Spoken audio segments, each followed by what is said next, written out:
931, you're on the air. Go ahead.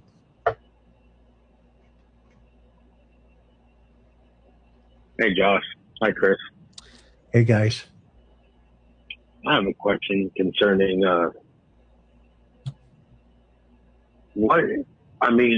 everything that I've seen with, missing children and then being involved in one. What is the odds and why is there so many death threats and stuff going out? Why do people feel like that they should bully a person that's looking for a missing child? And where do you think these people get off thinking that that's going to actually stop the person?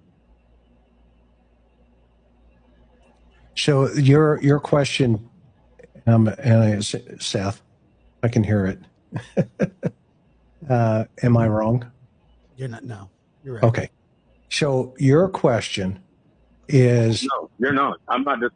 No. This is Seth Rogers. I'm calling in.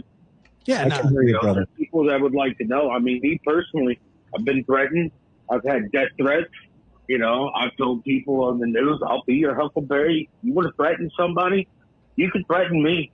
Don't be threatening people that are helping trying to find my son. But what is the purpose of all these threats? There is no purpose. Think that it's going to work in their benefit? And has there been anything like this in the past? Yeah, Seth, okay, so to help... No, number one, you're doing a great thing by being persistent in finding your son. You're out front, you're talking, and because of that, we are living in a time in 2024 for the first time where good is bad and bad is good.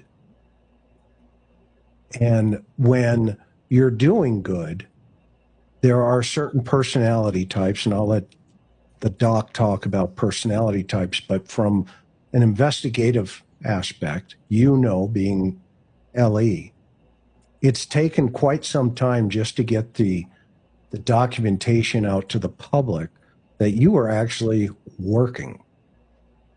And you and I have had many conversations behind the scenes where we've both agreed that somebody is doing what they feel is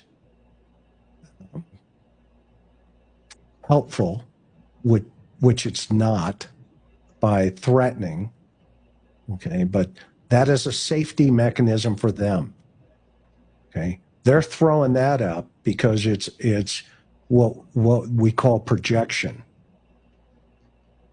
Okay? And when people do that, they are hiding something. That's what that means.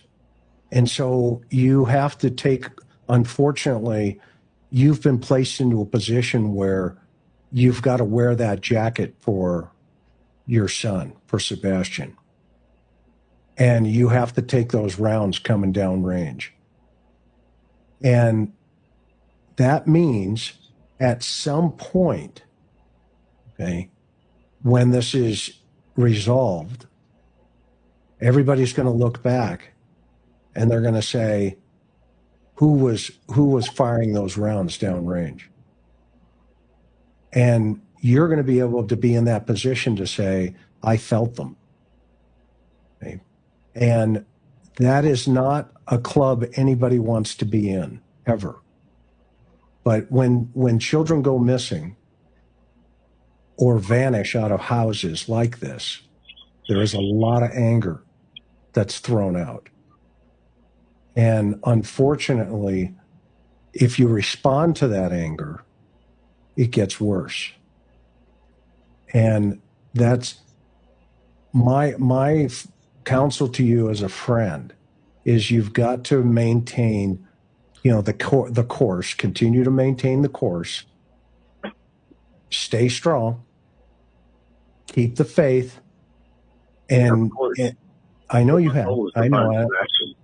No, I think a lot of people misunderstand you, and you've heard me on even Court TV tell the public look, the sheriff's department's got to step up and clear this, get him out of the circle so he can move on, so the public can move on. And the fact that your time cards now are out there in the public, I mean, that should have never happened. That was a law enforcement responsibility to resolve it. Okay. And, you know, I don't have the answer to why that wasn't sooner, but did we not talk about this 3 or 4 months ago?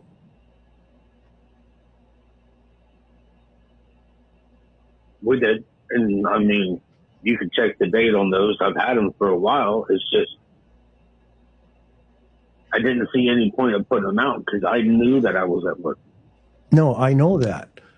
But you see, I knew I was at work, but then when somebody started saying that I had taken a break or whatever, that was 3 hours. It's like, I'm 3 hour break. I'd have been fired. What are you talking about? yeah. And well, you know what? Jail. It's not like you get to take a 3 hour break anyways. Just stay the course, my friend. It's progressing. I'm sure of it.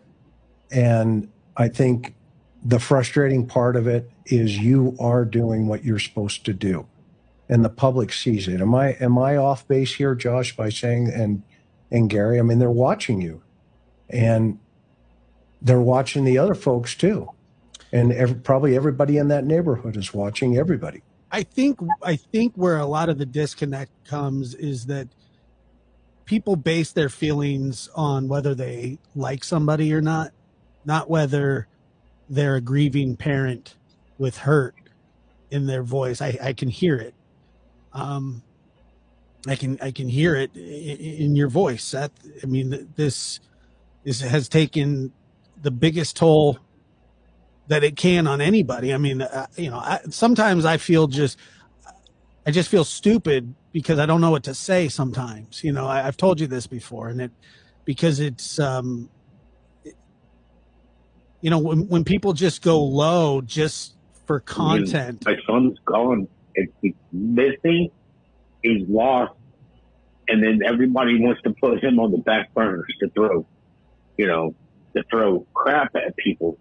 And it's like, I'm getting hit with it. Tony's getting hit with it. Everybody that's, and it's like, it's my duty to protect my children. But at the same point in time, it's my duty to protect the people that are helping me find my son.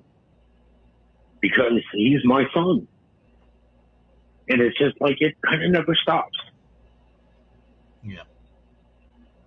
You and I haven't ever spoken before. It sounds like you've spoken to these guys before. I'm certainly very familiar with your story and some of the outrageous things that I've heard and some opinions people have and all that. And it does feel like it would be nice if people would let you be private with whatever process you're going through. I do want to ask, just to kind of humanize you for a moment here. I was hoping maybe you'll take a couple of minutes and just tell us a little bit about your son. What was he like? What is he like? To fill in the gaps a little bit for the public who know nothing about him except to call him a boy of such and such age who happened to have a diagnosis of autism, and fill him in. What was he like? What is he like?